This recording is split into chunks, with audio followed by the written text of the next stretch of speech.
Welcome to the Utah Football Fans Podcast. Please like, subscribe, and share. And as always, go Utes.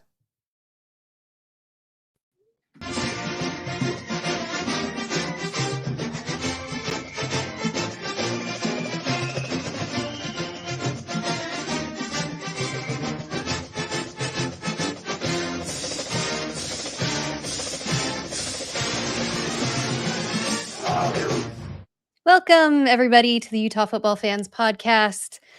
We're stuck in a snow squall right now. Isn't that what it's called here in Salt Lake? Hopefully you're home, inside, warm. Or a snowstorm. How about that? It's dumping. But they call it like a snow squall.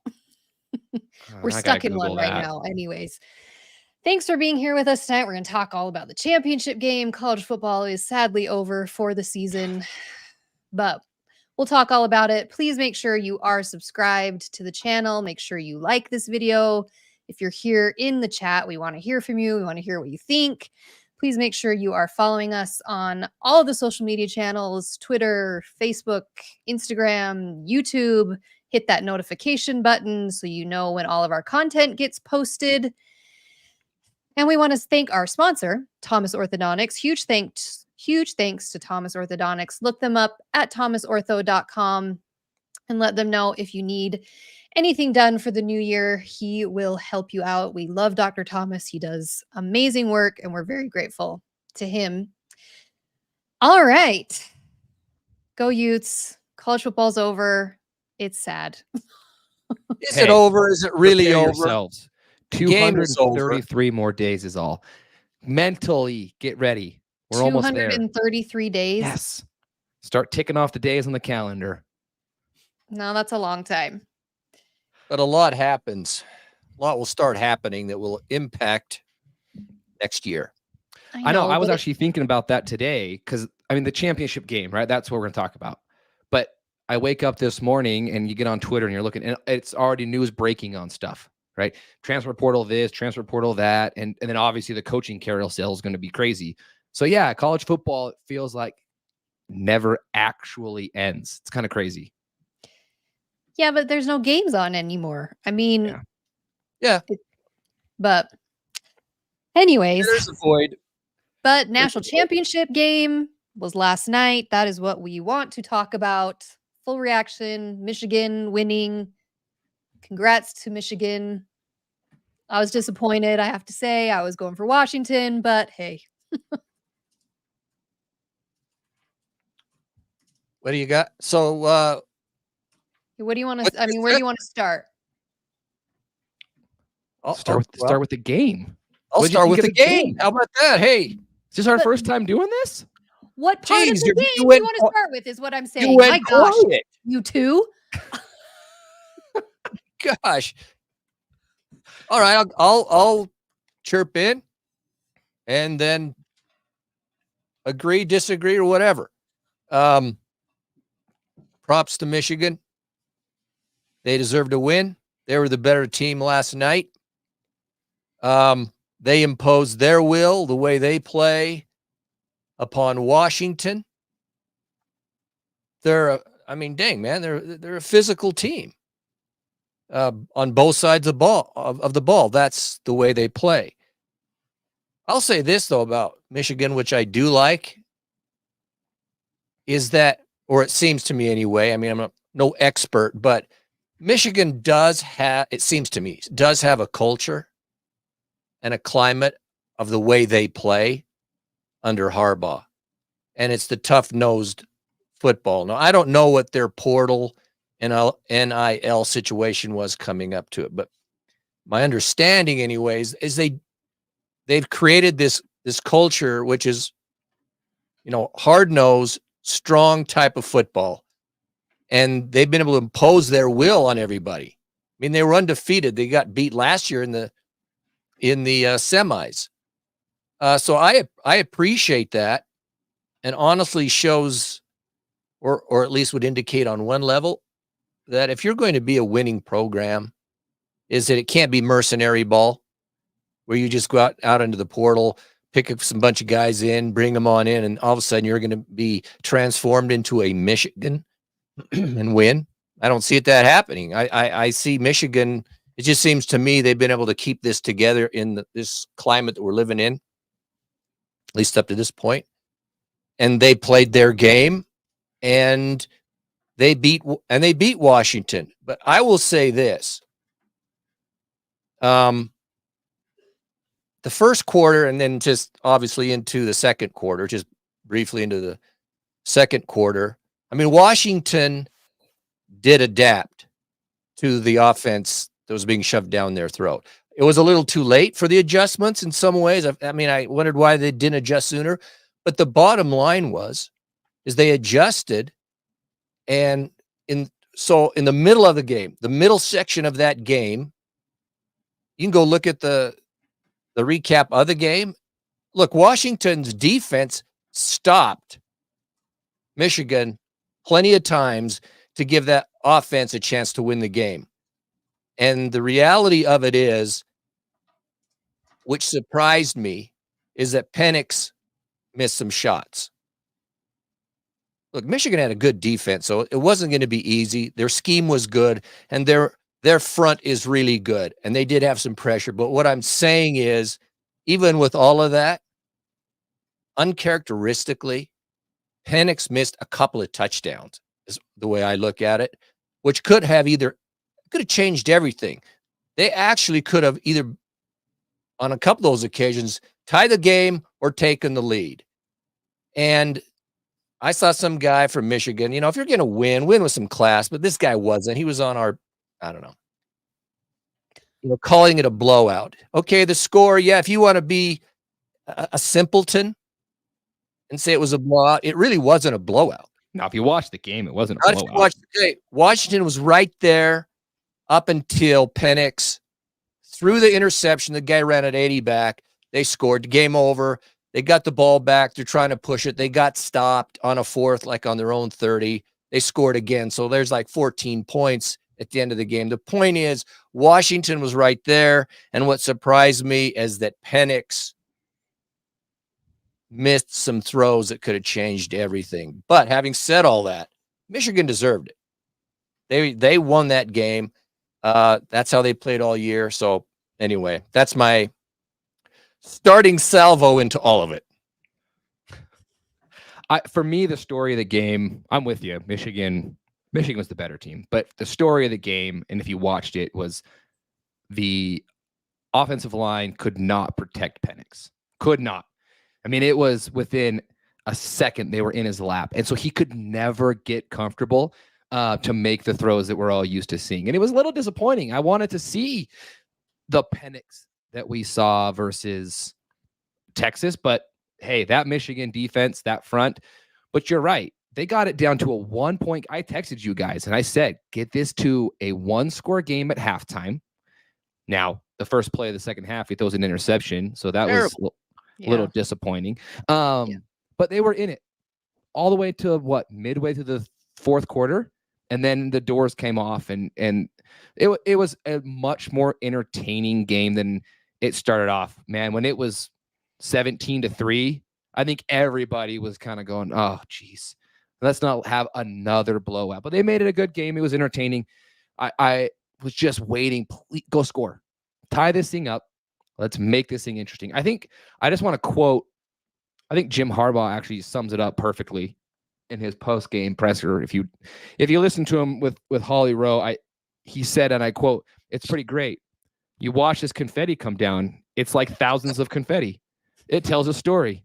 There's a story in every one of these pieces of confetti. Amazing blue confetti. I'm just so proud of our team." I don't think you could say it any better than Harbaugh said it himself. Put that right next to Aristotle and Plato. Put it up on the wall. Dude. He's a weird dude. Yeah, he's a weird dude, but man, he can coach football. Holy cow. I mean, hey, congratulations, Michigan. They were the better team, 15-0. It's incredible. It was a crazy season. Say what you want about all that, but as far as last night's game goes, they were the better team. They ran the ball effectively. They did what they were going to do. I was entertained until the last 5 minutes. Mainly up front, though. Mainly up front. Yeah. Yeah. I mean, they were the better team. My biggest disappointment, I can handle that Michigan was the better team because they were, It's very disappointing to me that Washington didn't play their best game. And I will say, I think a lot of that is because of the way Michigan plays. I'm giving Michigan full credit because people in the comments are going to come at me and say it's because Michigan's so good on defense, which they absolutely are. But Washington, the mistakes, like Penix was just, he was so off. And I do think a lot of that was the pressure he was getting. He did not look comfortable like we've watched him play before. Usually that guy is as cool as a cucumber. Like, even when the pressure's coming at him, he doesn't get frazzled. And last night he got frazzled and his throws were off and the decisions. And then, of course, the end of the game, his ribs were just snapped in half. You could just tell he was in so much pain, but it was disappointing to lose having him not played very well. I don't feel like he played very well. And so he had a rough game. And so to kind of leave that hanging out there, I think is unfortunate. But again, huge credit to Michigan because their defense was just stifling. They just stifled them. And with Johnson being banged up, I mean, he just wasn't. I mean, he went in the first play and then was basically out in the medical tent right after that. So he wasn't. He gave it a shot, but he wasn't. He wasn't himself. You could tell he was. I don't know. He wasn't himself. And 70%, no way. I give him credit, but that was a blow to the team. Right, and so you lose the running game, and then when your star quarterback, I mean, some of the throws, like it was just so uncharacteristic of Penix. Like he was overthrowing guys, he was missing guys, and that's not what you're used to seeing from him, especially their last few games. So that was disappointing. Washington's O-line just got destroyed. They could not do anything. They just kept getting completely like mowed over. They couldn't do anything. So it was a good game. I think the score didn't reflect really what the game was. It kind of blew wide open at the end. It was so much closer. I mean, Washington had every chance to win it towards the end, and they couldn't do it. But if they had scored a touchdown, like it's tied going into the fourth quarter, that would have, it's a totally different ball game. I could not believe a couple of the misses. I mean, he had Odunze open for a touchdown, just missed him. And then Texas Mike, you're right. The drops, the untimely drops. There were a couple where, okay, they weren't the easiest catches, but man, you got to make them. You got to help your guy out. And they just could not get over that hump to score. And then the wheels fell off. So, yeah, I mean, they were pressing and they couldn't make, I don't think Michigan made a turnover. Is that correct? No, Michigan played a clean game. Clean as far as that goes, and they're a good team, so you can't. But all I'm saying is if Washington, which we've seen all year, is if they would have made a play or two that goes for touchdowns, which they were there, Penix missed them, couple drops here or there, it's a whole different game. But if, man, I'm not making any excuses. That's the way it is because Michigan's good. They deserve the win, and they did it. Yeah. They imposed their will. They won. If, and I am going to bring this up, if the refs don't call a phantom holding call, the only holding call that they called the entire game, basically, they hadn't called one the entire game, and then you call that one is the one you call. I mean, come on. I'm with you. What do you want me to say? It changed the game. That's what I want you to say. Come on, people. That wasn't the reason they lost the game. I'm not, Gary. Don't put words in my mouth. I didn't say that's the reason they lost the game. Can. Okay. That play. One play, it was garbage. That play was a 40-yard switch. Okay. Yeah. It was a first down at midfield. Instead, it is a 2nd and 20. They punt. Michigan goes down and scores. That was the nail in the coffin. That is the one thing about that game that is infuriating to me. I just wanted the refs to not have an impact, and they absolutely did. Now, again, Michigan won the game. Michigan was the better team. But Bryn, I'm with you. That play, when it happened, I just couldn't believe it. Of all the stuff I saw that night, That's the holding that they called. It infuriated me. More for me, it was the fact they had not thrown a flag for holding like the whole game, the entire game. And then that's the one you throw it on. That's where it really, that's like why it sticks out to me so much, because finally he completes a long bomb to Odunze. Who knows what would have happened from there? And the holding call was nothing. It was barely anything. And there was a lot of other stuff that had gone on in the game. I'm not saying they would have won, Gary. Don't put that in my mouth. I didn't say that. Kind of sounded like it, you two. No, that's not what I said. No. Hear it. I'm just saying that was bull crap. Bull crap. It was. It just was. But here's what I also will say. Watching Michigan last night gave me so much hope as a Utah fan, because it's hard-nosed defense. It's just shove it down their throat. Not an explosive offense by any means. I mean, McCarthy, I actually didn't even look up his numbers. Like, what were his numbers? Not really anything. They were nothing. Yards or something. He was he was 10 of 18 for 140. I mean, come on. Right. But it's a very similar Utah style type that Michigan was playing. And so that gives me a lot of hope for the future. That's because wonderful. The one thing I'll say about McCarthy, I don't think he's good. So ridiculous. I am not a McCarthy fan. At all. I've seen people say that I don't think he's a top 25 draft pick. Honestly, I don't. I think he's a game manager. I think he's been in that system for so long. I think he fits really well. He made, just like in the Alabama game, he made a couple of plays at such key moments of the game that it changed everything. He was clutch when he needed to be. But as far as a quarterback goes, come on. 10 of 18. I've seen that all year. Okay, I'm going to agree, man. J.J. McCarthy, that dude is not going to be playing in the NFL. I'm just telling you. He's not even going to be a good backup.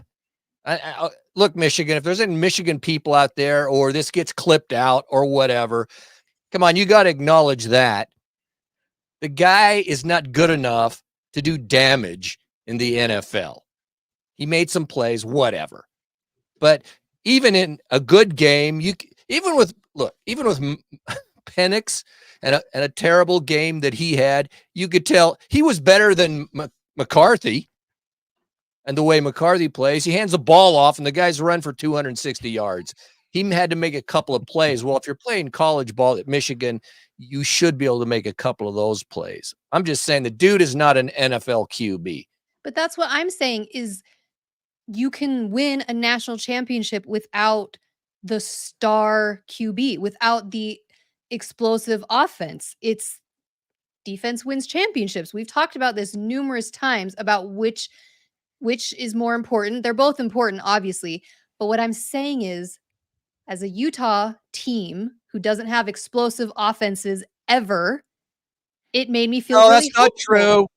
Yes, it is true. We don't have explosive offense. We don't. Yes, we did. We averaged 38 points a game last year. That's pretty dang explosive. What that showed me is offensive line and defensive line are the two most important position groups on the field. Michigan had the better defensive line and the better offensive line, and they were the better team, right? If you have a great offensive line, that can cover up for a average quarterback, and it did. And they went 15-0. They won the national championship with a average quarterback and the best offensive line in college football. There you go. That's all you need to do. Go get the best offensive and defensive line in college football, and you'll be in the playoff every year. There you go. So here's a question. Oh, did you see the poll I put out on Twitter? Did you guys poll grading the game? Mm-hmm. Yeah. Yeah. So let me throw that out. I don't know what you guys did, but so it's a championship game. You know, who's the champion of college football? So there's just that excitement, big game, all the plays matter.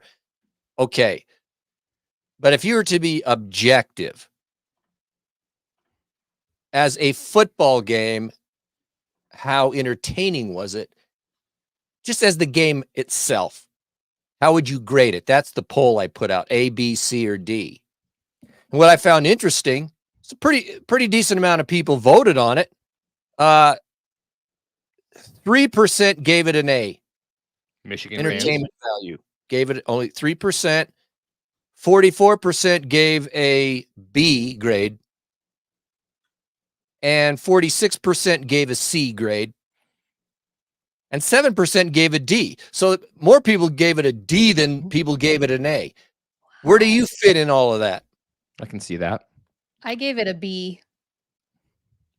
I gave it a B, but I'm more like on a B minus side of it. As far as just the entertainment value of it, I mean, I've seen more exciting games than that game. It was just there's so much writing on it. Well, yeah, for me, it was B leaning actually towards C for the reasons I said before, where I didn't feel like Washington played their best game. If we had seen the explosive Washington, the Penix, the receivers that we had seen in the Pac-12 championship and in the Sugar Bowl, it would have been an A. I still think Michigan probably would have pulled it off and won, but I wanted to see that. So I'm a B leaning towards C. That's where I was. I think a lot of people are that way. Okay, let me ask this. So in the two semi games, how would you have graded Texas Washington? I would have given both. This is the second year in a row where the playoff semifinals were way better than the final. Last year, that's how it usually is. This year, I would have given both those games an A. Honestly, A. Yeah. I was so entertained. Even with the mistakes, and I mean, yeah, it added to it. I mean, it wasn't my team. Rose Bowl wasn't care about the mistakes. It was exciting. You know, every play, you're kind of going, what's going to happen? Both those games came down to the literal last play of the game. Okay, this game yesterday, it was kind of boring. I obviously I watched every play, but you're kind of waiting for something to happen. I would give it a C, even a C minus. Honestly, it was fine. It was an average game. The semifinal games, those were great. Those were outstanding football games, in my opinion. I still think it was a good game. I don't think it was anything like last year, which was garbage. No, last year was trash. No, it was I way think better the than committee got everything right, to be honest with you.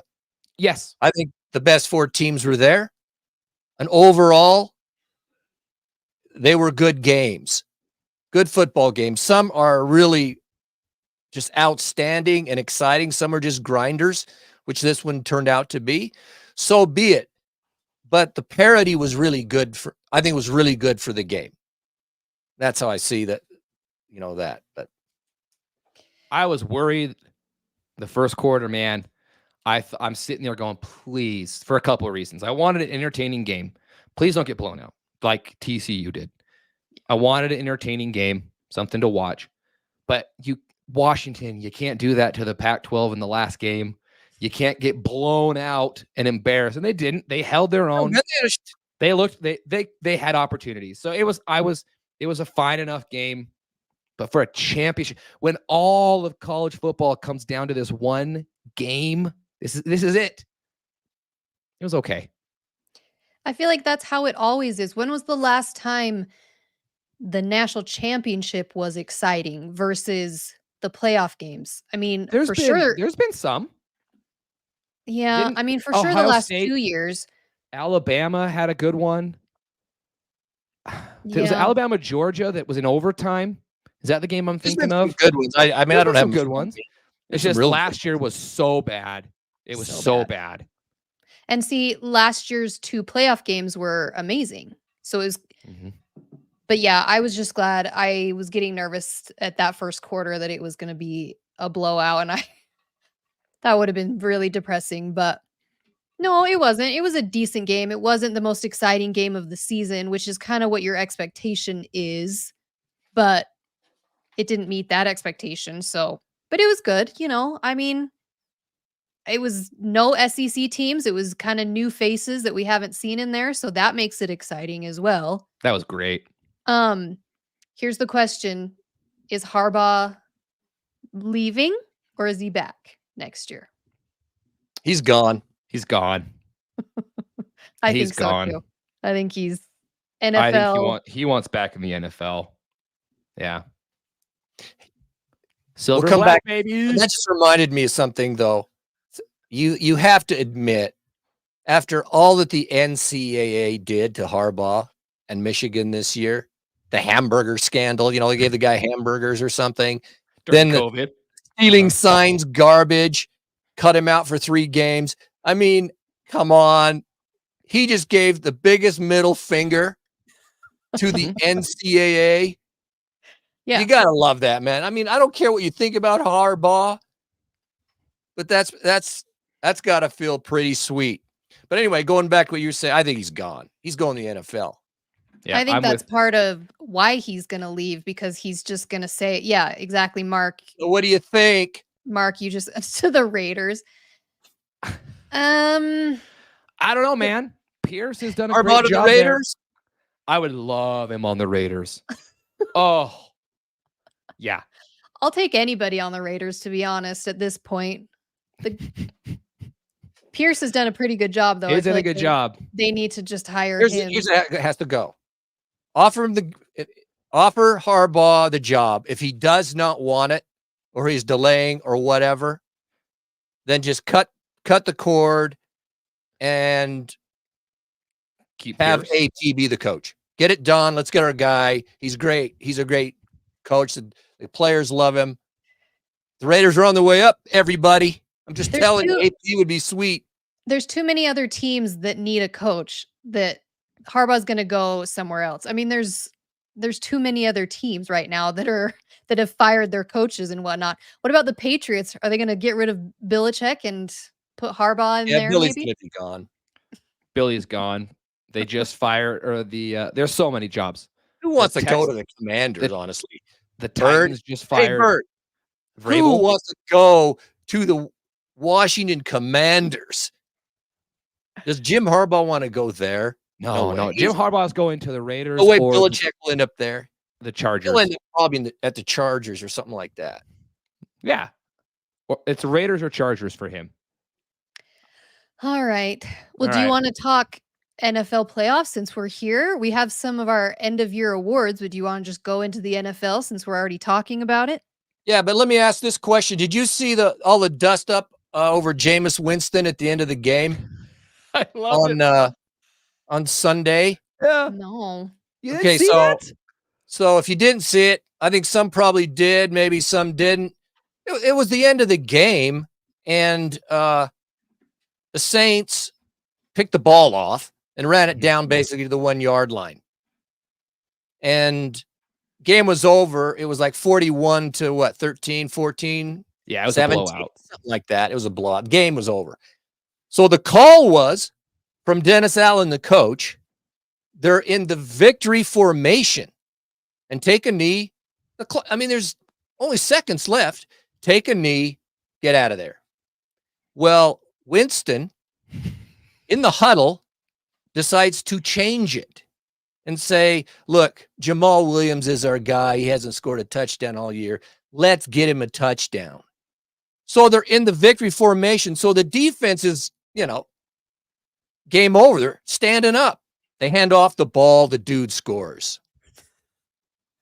That's okay. That is the biggest Bush League, second-rate garbage I've ever seen. I don't like Shannon Sharp much. I don't really like his opinions much, but he said he'd have cut the guy that day, and I fully agree. You don't just override your head coach, and you don't pretend to be in the victory formation. Dudes are just standing there unprotected. They think the game's over. All of a sudden, some big dude blasts through you so this guy can score. Sorry, man. That's Bush League. And the coaches got slammed for it, or Allen got yelled at by the ex-coach now of the Falcons. Anyway, that's my take on it, James. I don't know what you think. I have no problem that they scored at the end. I have no problem with it. If they lined up to go for it. Exactly. It's how they scored. We've talked about this in games that we've been in. I have no problem with late game scores. It's not my job to stop me. It's your job to stop me. That's always been my attitude, especially in the NFL. Now, amen, Mark. Amen. Yeah, it is. Because you're right. It's victory formation. The game's over. And it was Bush League. If they had lined up in a formation as a play and then they score, I have no problem with it whatsoever. So to defend yourself, and I get as teammates, I understand it's this guy, Jamal Williams, who I actually really like. He hasn't scored all year. Let's get him a touchdown for him. I have no problem with that. Let's do it for him, for our guy. But do it with a normal play so the defense can at least line up. That's where, for me, it's like I wouldn't cut him. I'm not going that far. I would. No, you wouldn't. wouldn't. Override the coach. Big deal. You don't cut him. Yeah, I do. He's a backup. Gary's going scorched earth. He's gone. At it. I would have walked in the locker room and say, what did you do? No. And his smiley way that he does it, he smiles and his big eyes and he's all funny because the whole team wanted it. No, the whole team didn't want it. Jameis Winston wanted it. I said, all right, see you later. I loved You're this out of post here, game. man. I thought it was hilarious. I loved it. Look, if Jamal Williams can't score a touchdown until the very last play of the entire season, well, sorry, buddy, you don't deserve a TD at that. Anyway, okay, none of that.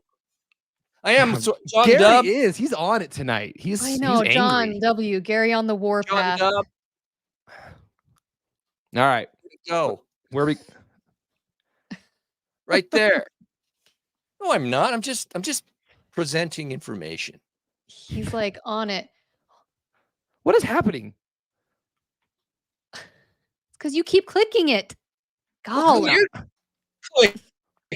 Click it off. You're clicking it. Bryn? Children. It's children. Oh my Sorry, gosh. frozen? I was trying to go to this other Texas Mike. I know he's had too many Red Bulls tonight. Let I it think. go. Okay, there we go, Bryn. Yeah, how many Red Bulls are you? No, I haven't. At this point. How many today? He can't. Let's go to the NFL. Doesn't even know. I was trying to find this comment from another John of will you guys continue to cheer for the ex-Pac-12 members in their new conferences? Exactly. Rose, right on. That's I'm going to make that my profile picture somewhere. That get off my lawn. Rose isn't complimenting you here, Gary. I know that. I don't care. Oh, here we go. Here we go. There you go, Bird. I'm with you. What if it's an incentive? Maybe he made $100,000 for scoring there. Then do you have a problem with it? Maybe. What is that kind of stuff? There's no facts on that, Bird. You're just making stuff up. Get that out of here. Get that stuff out of here. Bryn, get us back on. That's your job here. I've been trying. You two are screwing around with all of the comments. I was trying to answer John's comment. Oh yeah. About will we cheer for the ex-Pac-12 members? And I would say most of them. Yeah, there's just like probably one that I wouldn't cheer for. Yeah, I'm with it. All of them except for one. I'll be interested in. I'll be interested in most of them. I'm not. Some I don't care about. USC. Well, here's how it kind of goes for me. USC and UCLA, they're the ones that started the bull roll. This ball rolling down the hill with the demise of the Pac-12. And UCLA, let's just be honest with UCLA. They're the California market. They haven't won anything. They've been garbage. They're just piggybacking off of USC. And so they took them. And so these are the guys that got, behind the doors, all the money, they got it going. And so, no, I'm not going to be cheering for UCLA. I can tell you that. USC, I'm probably not really all that interested either. But I got to say with Washington and Oregon, I'm going to probably, I'm probably in on that. That's right. Absolutely. Even in the Big 12, as we go in with Arizona and Arizona State, I'll be leaning towards them in games. Now, obviously, if they're playing in games that matter to us and all that sort of stuff. But overall, I'll be rooting for them. I'm in the exact same boat. Oregon, Washington, Cal, and Stanford. I mean, they're in the ACC. I don't really care, honestly. Oregon State, Washington State, RIP. That's a whole thing. But yeah, I think overall, except for USC, couldn't Can't do it. Won't do it. Sorry, Texas Mike. Love you, buddy. But it's not happening. Will not happen. Nothing. I wish them nothing. Wish you nothing. All right, let's go to the playoffs. NFL playoffs, everybody. It all begins. This is actually one of the best weekends of football, period, of the year. You better have wild card. You better have Peacock channel for that one game. What is that? By the way, that is so stupid. But it's the Chiefs. Who wants to watch that stuff anyway? Just stream it illegally. Stream East. That's all you do. That Chinese channel you've got, man. No. It's Stream East. Anybody? It's great. I mean, yeah, they steal all your data, but it's fine. All right, I'm just going to tell you the games. Tell me what you think. We don't have to go in a 15-minute tirade on every game. Please don't. Please. So Gary. Baltimore, San Francisco have the bye in the AFC, NFC. You've got Cleveland and Houston. Home game for Houston. Who do you like? Cleveland. Houston. I don't know. Old man Flacco, baby. I like Cleveland. CJ Stroud for Houston, but I don't think they're going to have, though it's a home game for them. A home game. Yeah. Cleveland's D's dang good. And old man Flacco, dude, the guy's been lighting it up. Props to the old man. Miami, Kansas City. It's a home game for KC. It's freaking cold there, apparently. I'm not picking KC, I can tell you that. I'm going all in for Miami. No, none of us are going to pick Kansas City. You can just fly right past that one. No, I actually think that the Dolphins get them. Now, the Dolphins are banged up. That's the asterisk that I will say. Like, a lot of their dudes are banged up, so I don't know who's going to play, but I think the Dolphins are a better team. Kansas City's been disappointing this year. Yeah. Kansas City has, I mean, yeah. I don't know. I think the Dolphins get them. They've played once already this year. Kansas City won, but I think the Dolphins get them. What's the head coach name for Miami? McDaniels. I love that guy. Hey, McDaniels. I love that guy. He's amazing. How about wearing some? No. Look, this isn't a fashion show, so can we please at least wear? Oh, you're so sweat old. You are down to your ankle. Not like old. He's like he's got culottes on or something. He's cool. He's stylish. He's like with his glasses that he was awesome. wearing the other day. Like, he's my favorite head coach. Bull crap. No, he is. Oh, you're so full. You're so full of it. My God. Can you wear some pants?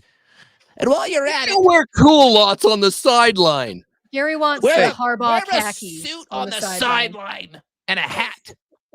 I like him. Hey, did you see that clip of him? Which one? You know, when you look at him, you think he's this guy that's all mellow and very, what am I trying to say, man? I wish my Red Bull would kick in. That dementia's kicking in. We spit it out. Oh my God. But then he would be nice with his language and kind and all that kind of stuff. He's harsh. I watched him talking to his team the other day. Oh yeah, it was R-rated. Let me say it. As every football, locker room and room is. But I mean, you look at the dude and the way they characterize him, and then I'm watching him talk to the team, and you go, "Wow, okay." Anyway, we got Pitt and Buffalo. Pitt's at Buffalo. Buffalo's rolling, baby. Let's go, Kincaid. Yeah. Buffalo. I'm all in on Buffalo. It's going to be cold, too. All right. Going to the NFC. You've got Philadelphia going to Tampa Bay. I'm going to take Tampa. Does Baker come through? I'm going to take Baker and Tampa. No, I'm going to say the Eagles because I got to cheer for Covey. Sorry, Tampa. I'm going with Tampa Bay, man. Philadelphia is reeling right now.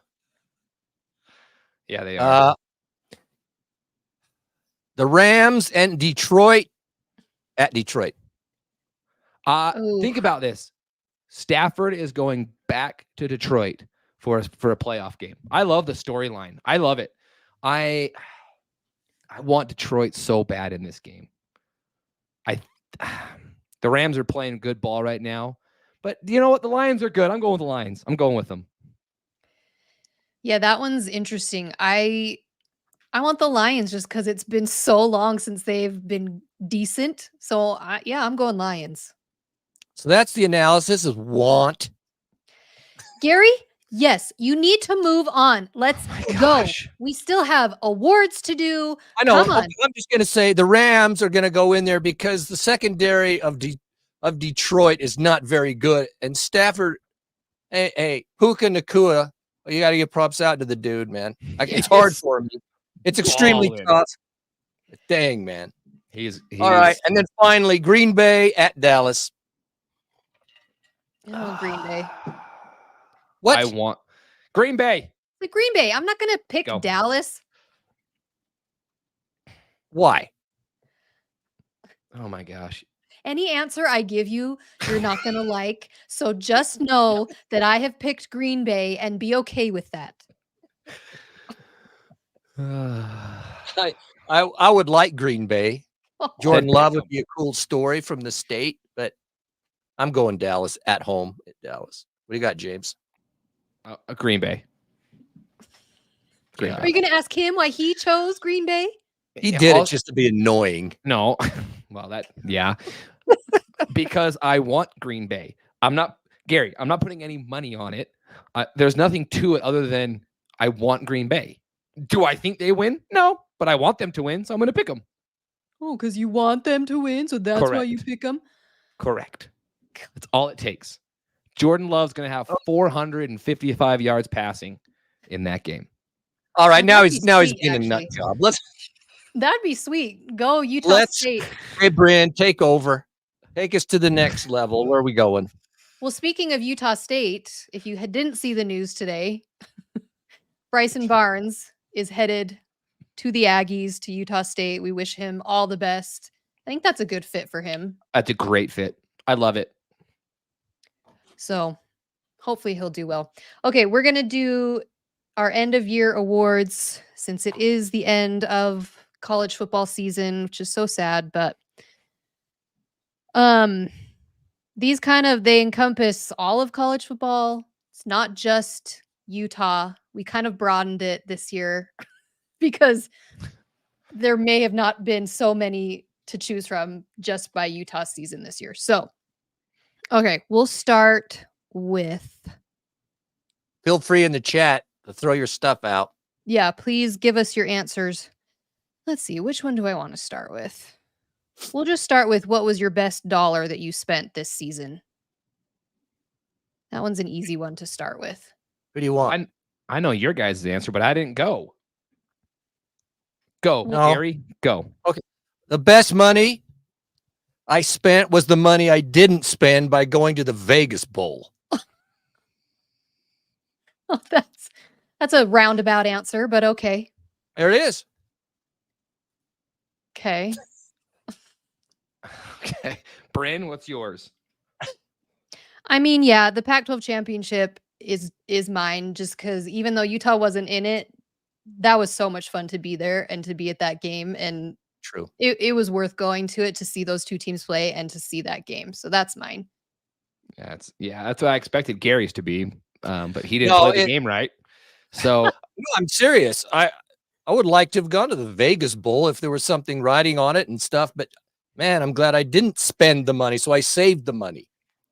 But yeah, that championship game was fun. Great game too. The best money I spent was I bought 2 Mountain Dews during the Arizona State game, and it was the middle of the day. It was like sitting on the sun for that game. I think it was the Arizona State game. That was the best money I spent all year because it was so freaking hot because we didn't have a single night game all year.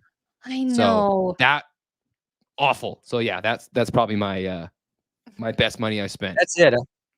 Yeah, because it saved me. It saved me. I didn't spend a lot of money this year, actually. Well, my other one was the money we spent for the Florida tailgate. That was awesome. Good because that was really fun to meet. It was fun to meet a bunch of you and meet even Florida fans. So that was my other one. So that's a good one. Okay. What do you think was the best play of the year? So this can be any college football, not just Utah. This was kind of hard to think of. What's your best play? That's hard. That's what's so hard is I focus so heavily on Utah, right? But it's like open it to college football. But for me, I'm going to go first. First play of the year, the Bryson Barnes touchdown against Florida. Now it's kind of sad that it was downhill from there, but I have never seen Utah open a season with a play like that ever. And so that just so unexpected to go up like that. It was awesome. That was fantastic. There's a bunch of people that agree with you, James. That's what they're saying. The first play of the year, that was their favorite. Yep. Gary? So if we extend it out, the best play of the year, I can't believe it, but I was watching it, is that, what was it, 1st and goal, Alabama, Auburn? They'd been knocked back, 1st and goal to like the 30. And it was 4th down, so they had to get it in the end zone. It's 4th and 31. Okay, 4th and 31, and Milroe throws it into the corner of the end zone for a touchdown and beats freaking Auburn. And that's what actually got him, the game against Georgia meant something and got him into the playoffs. So for me, that play, I mean, it was like a miracle, but yeah, that was the play of the year for me. That's a good one. Oh, yeah. Tony, I'm with you, man. Yeah. The Bama 4th and 31. 4th and 31. And I don't even know how that happened, but yeah. That's so dumb. I mean, the Florida play, that's mine. And of course, the field goal against USC, that's probably one of the best Utah plays. But the one I picked was, do you remember the Miami Georgia Tech game? And Miami had basically won the game, but instead of taking a knee, they fumbled it. And then Georgia Tech went 74 yards and scored a touchdown. Plays. So it was like the last play, the guy chucks it from the 50-yard line, hits his receiver in the end zone, time runs out, and Georgia Tech wins. That was awesome. That was just one of the ones that stood out to me. I thought that was funny. Okay, Gordon, you're wrong, buddy. Oh, next to Franklin for the touchdown versus Utah. My other one was Bryson Barnes scramble. Somebody said it against USC to set up the field goal that you mentioned. That scramble, yeah, I mean, holy cow. That was awesome. So many good ones. Okay, then what was the best game of the year for you? Best game of the year. Best game of the year. Who go? You want me? Go ahead. Oh, if I'm going, I'll just go quick. So nationally, this isn't nationally.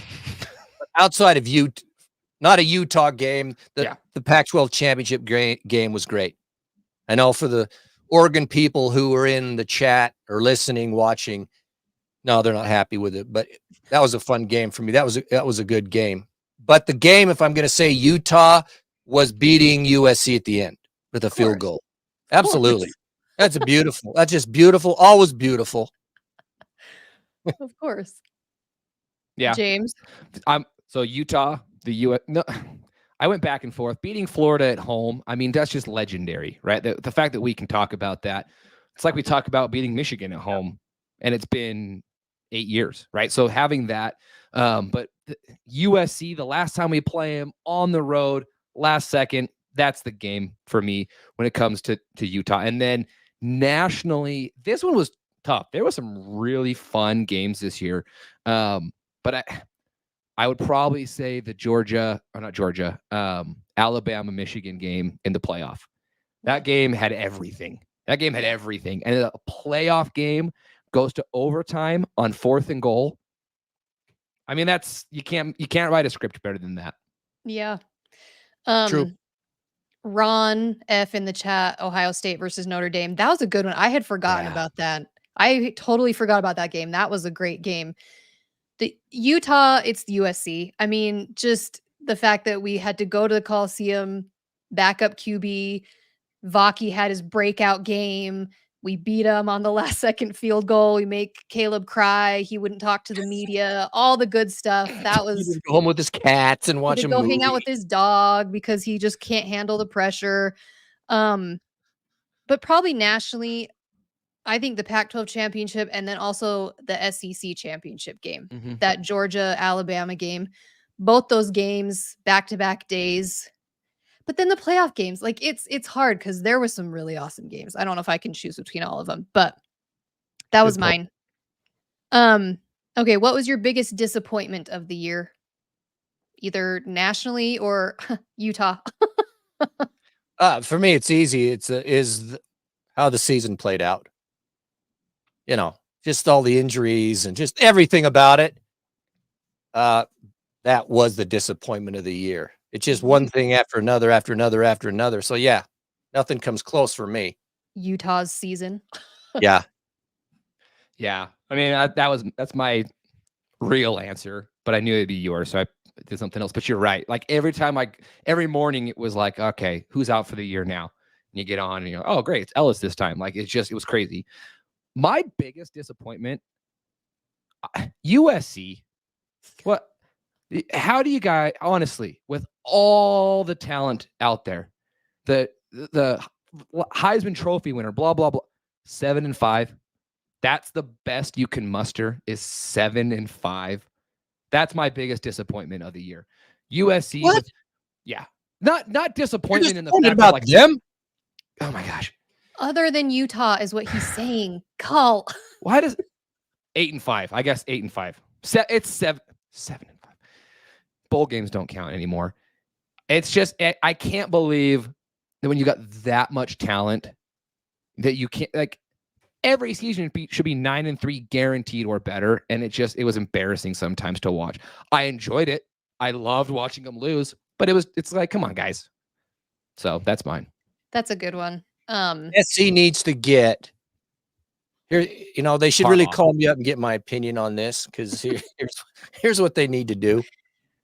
Is they need to get a SoCal guy, a coach who coached or lives in Southern California and knows the vibe of Southern California and knows the coaches, the high school coaches. Don't bring an outside dude like Lincoln Riley down there.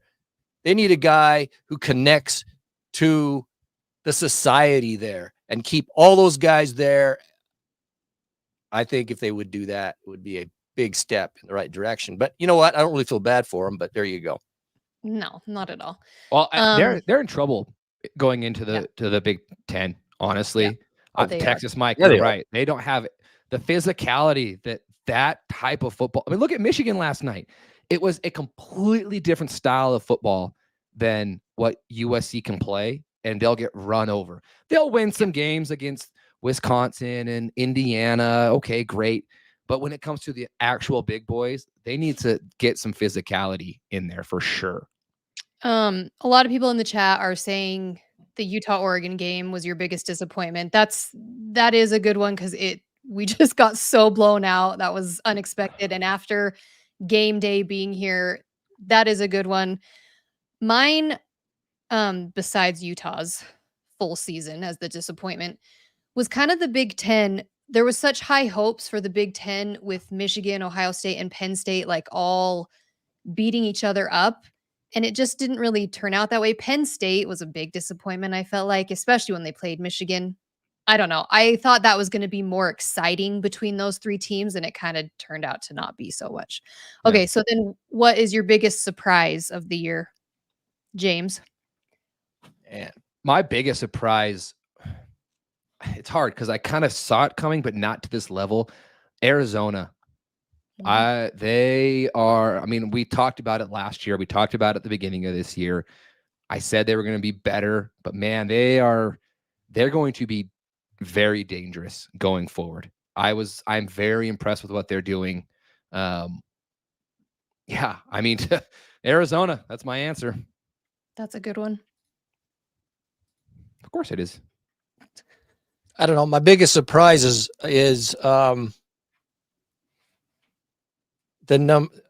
honestly, is the couple of the guys hitting the portal that I would expect they'd hit the portal. And a couple of the guys going into the NFL, those were my biggest surprises. Broughton was going to start, ends up at TCU. That's a surprise to me. And Mikey Matthews wants to leave this program to go to Cal. Yeah. We don't know everything behind the scenes, but that surprises me. And honestly, a big surprise is Vaki choosing right now to go to the NFL. We've said it last time, but it's that jump is huge, and it just surprises me. He thinks he's ready. Now, prove me wrong. I hope he does, but man, it worries me. But those are my surprises, to be honest with you. Those are good ones. My biggest surprise was the Colorado hype train. I just wasn't expecting it to happen the way it did. And I'm like, I think we all expected that they'd have a better year than they did last year, because how could you not have a better year? But it was just the hype for those first couple weeks. And even some national people that I really respect and like to listen to, even they were like jumping on it and saying that Colorado was going to win the Pac-12 and they're going to be in the playoffs and like all this stuff after just 2 games, plus all the other crap that came along with the Colorado hype train. That surprised me the most this season. I wasn't expecting it to be what it ended up being. Fair enough. Get on the train, baby. Okay. Let's do your Pac-12 player of the year. We narrowed this down to Pac-12 because I don't know. I feel like all of college football, that's a lot. So I don't know. Give us your Pac-12. Go quick player. Through these. Yeah. Pac-12 player of the year. Well, for me, it's Penix. It's Penix for me. Yeah. I mean, there's some competitors that were right there, like Bo Nix, in my view. However, Penix got 2 wins against Oregon, so I'm sticking with Penix. I mean, Penix is the answer, but I'm going with Ellis. Oh. I'm going with Ellis. At his position, his level of dominance, and really kind of came out of nowhere. I mean, holy cow! So I think he's going to be a stud in the NFL. So I'm going to go with our boy Ellis. Good one. Okay, Pac-12 coach of the year. Did you give it? Yeah, Penix. Oh yeah, Penix. Okay. Okay, your Pac-12 coach of the year. It's DeBoer. For me. Okay. I mean, yeah. For me, it's like 1A, 1B, but Jeb Fish at Arizona. He's got that rolling. So I could say I could give it to him just as easy, but DeBoer, I mean, come on, they were undefeated and just got beat in the, someone's got to lose that game. They happened to lose it. So yeah, but honestly, Jeb Fish, he's doing a good job. It's going to be fun getting revenge on him. Yes, it is. Okay. And our last award, the Jackass of the Year. The Jackass of the whole year. So this is the best award to be given. We'll have a trophy. We'll send to whoever wins it. Who is your Jackass of the year? My Jackass, you're going to have a lot of, my Jackass. Oh, no.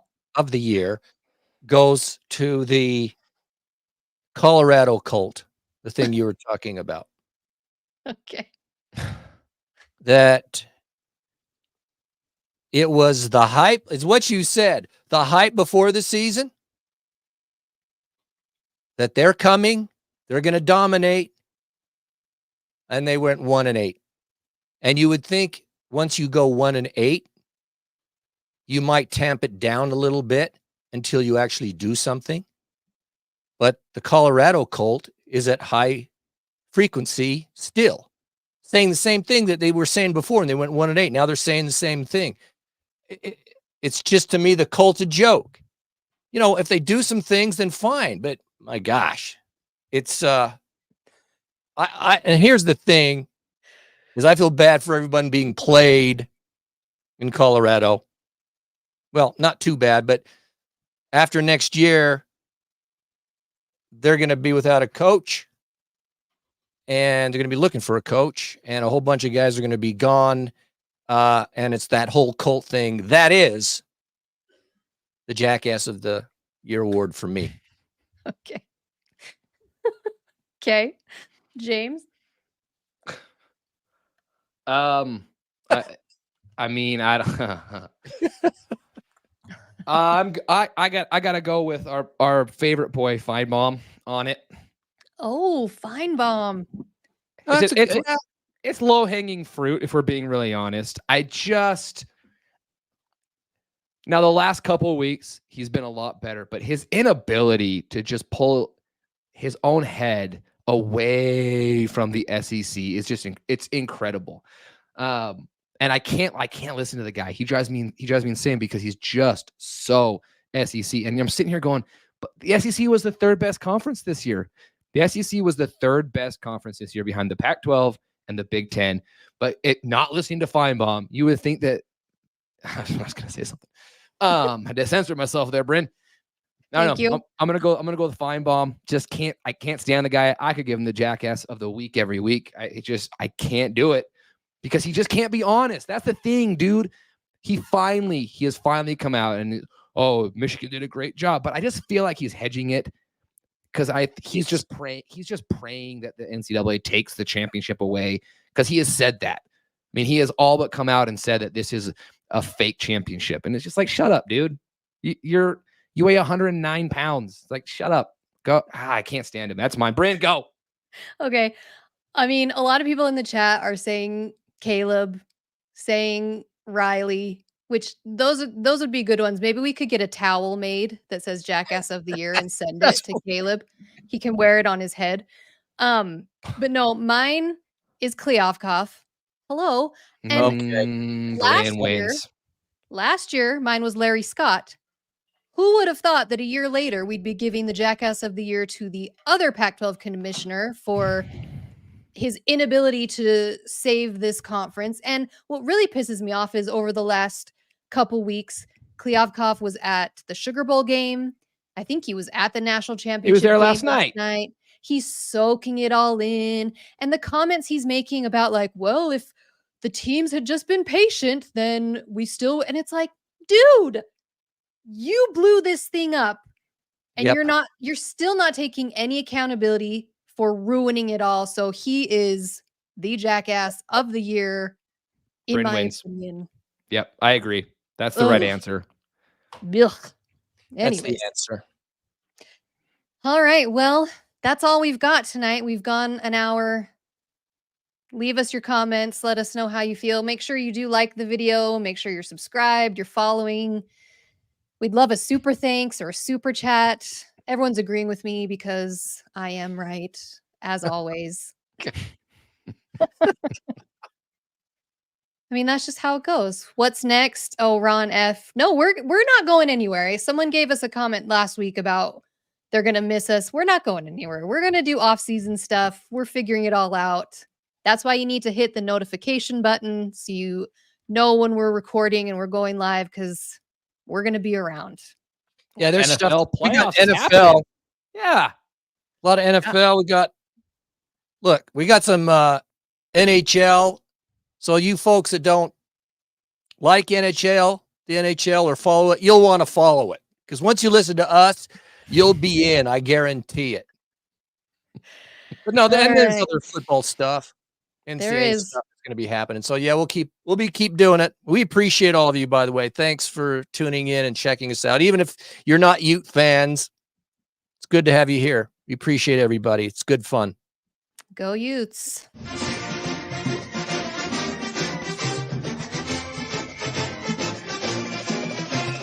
Gary, did you calm down there?